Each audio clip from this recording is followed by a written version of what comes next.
Various misgivings.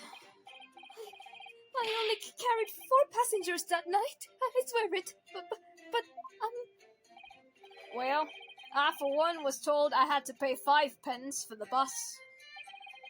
He filled us on the fare, he did. And then I saw that blood-curdling sight as well. It's all too much. I tell you, I saw McGilded stabbing that man. Everything I said before stands. Oh, yes, he stabbed him. Yes, he did. I think so, yes. Counsel, make sense of this for me, please. The phantom 5th passenger conjured into existence by my learned Eastern friend never existed. The confusion has arisen from the coachman's sly little cosenage. Cosenage? Is that how it's pronounced? Beppo! Explain yourself! I'm terribly sorry, Guildmaster. The guild's fare is 4 pence across the board. You know that.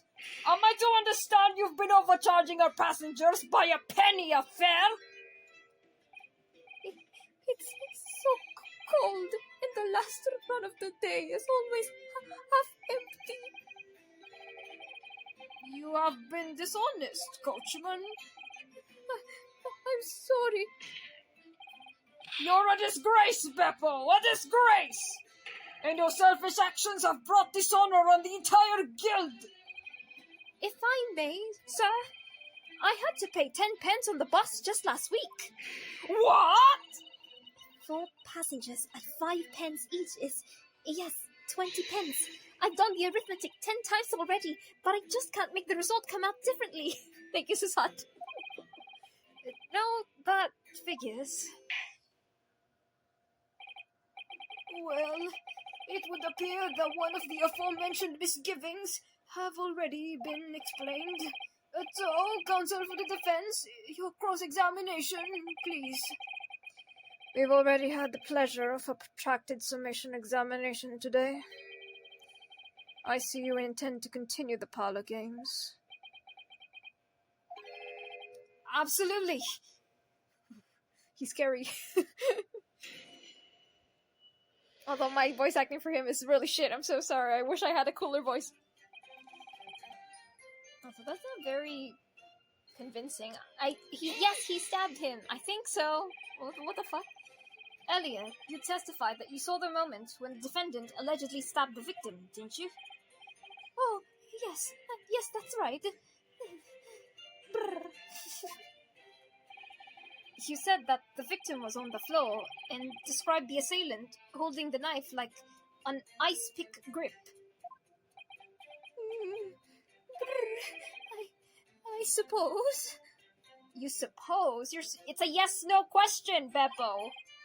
I might have, yes, put the cart before the horse, maybe? What the fuck does that mean? What's this?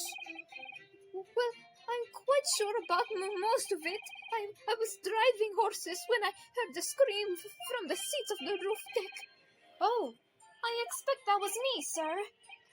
Then, when I turned around, yes, I saw it through the skylight.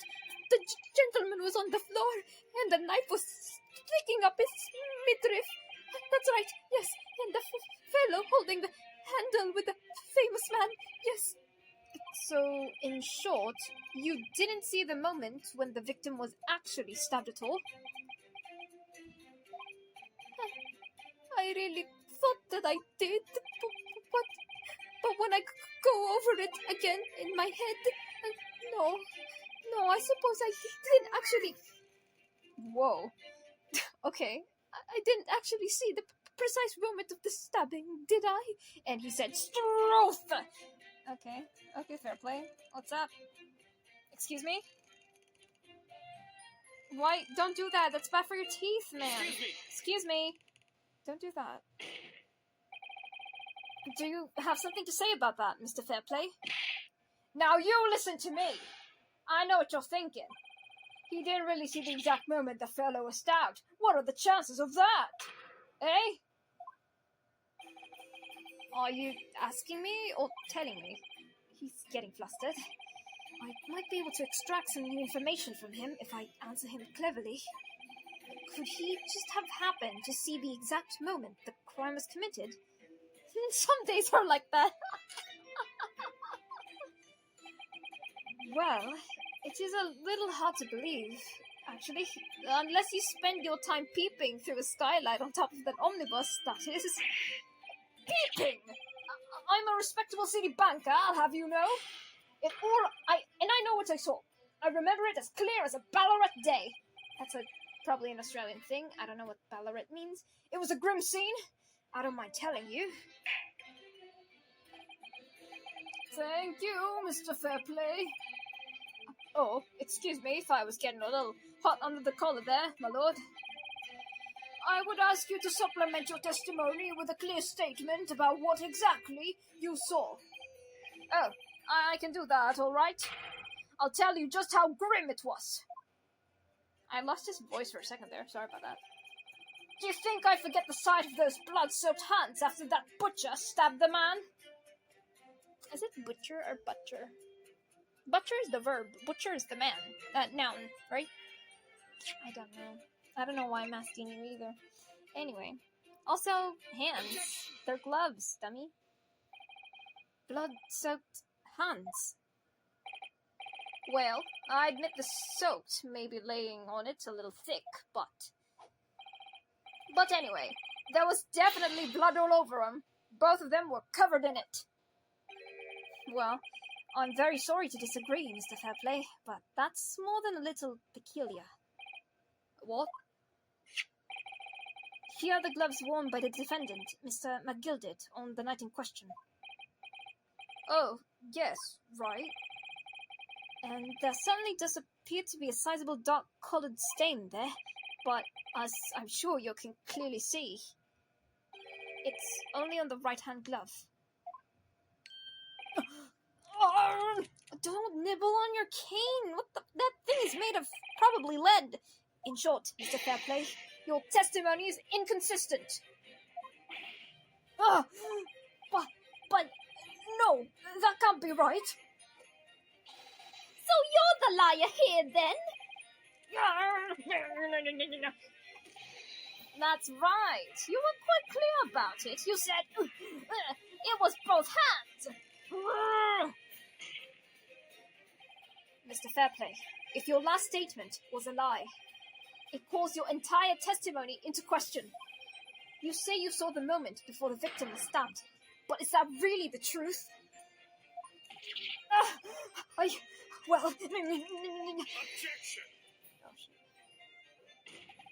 It was a simple mistake. You can't justify accusing this man of lying. Yes, it wasn't both hands. It was only one. But the fact remains. The victim's blood was on the accused. Objection back at you! No! Mr. Fairplay categorically stated I can't read today. Categorically stated that he saw soaked blood hands. I didn't read it, which means there's a strong possibility that this witness was deliberately trying to mislead the court. That's true. You can't like flavor up your testimony. You know why? Why? I'm a city banker, for pity's sake. My word should be the gold standard. I'm a gentleman, not some gutter snipe. Upstanding members of society don't prevaricate. Fuck it, we're close enough. He's claiming to have no reason to lie. But is that really the case? Mr. Naruhodo, if we had some evidence to explain why Mr. Fairplay would lie, it can turn the tide of this trial completely. Something to show this man has a compelling reason to lie in his testimony. Yes, we have it. You just haven't examined it yet, but it's in here. My lord! Yes, counsel?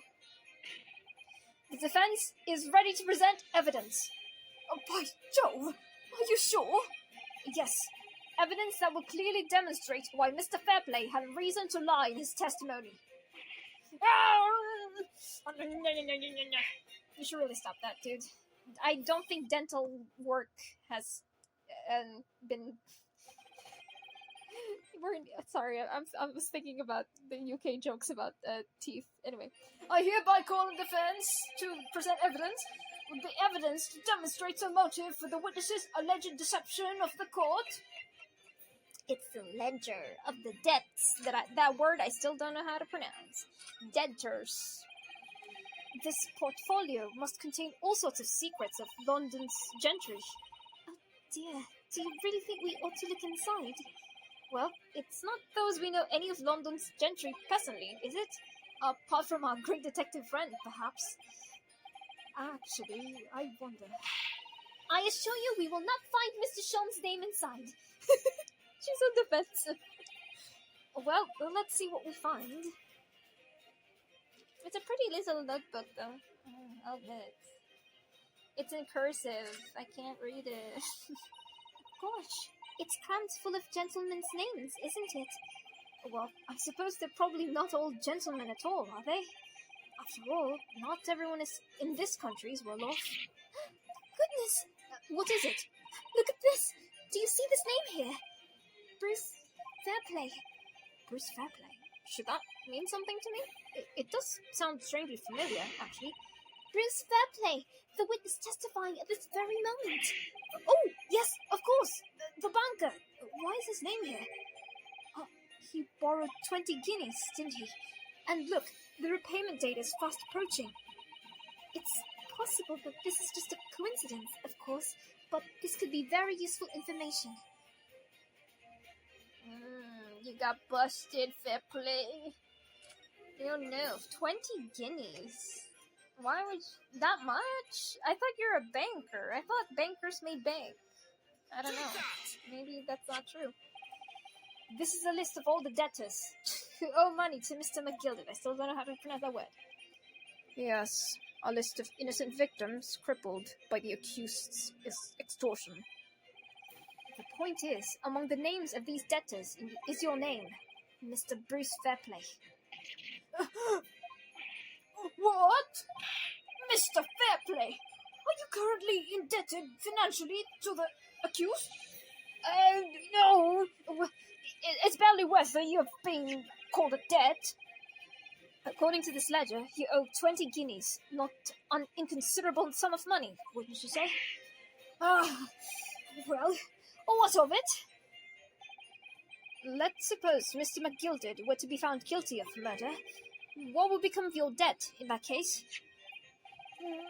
These documents state that the loan agreement is forged between two individual parties. Therefore, were the creditor, the defendant here, to be sentenced to a capital punishment, all outstanding debts which were owed to him would be annulled. They would cease to exist. That sounds like a bad deal. They would have you killed, man. Cease to exist?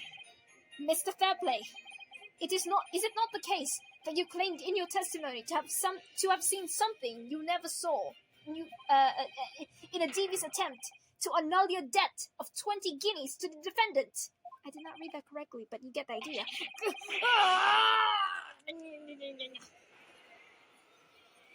You're getting harder to read, they're so fast. Order! Order! Order! Mr. Bruce Fairplay? Yes, my lord. Let me ask you again, and be aware that your answer may have most serious implications upon your future, sir. Did you or did you not see the precise moment in time at which the defendant is alleged to have thrust a knife into the victim?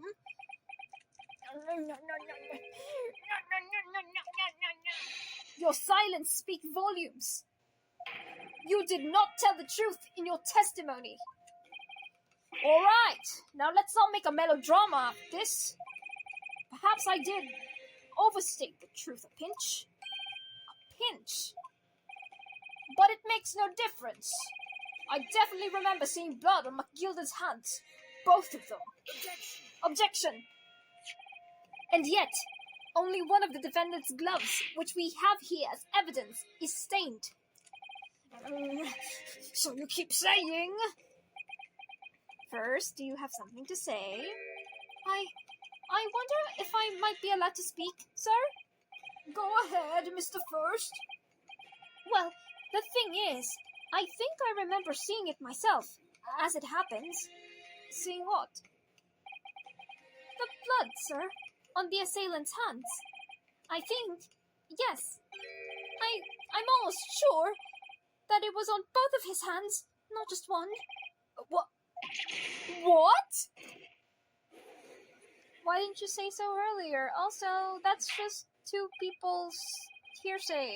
I don't know how court rules work here. It would appear that we're going to need further testimony from all of you witnesses. This time, I would like to know precisely what you did and what you did not see. Do I make myself perfectly clear? Mr. Naruhodo, this is good news. The course of the trial seems to have shifted slightly at last. Yes, I might finally have a chance to turn things around here.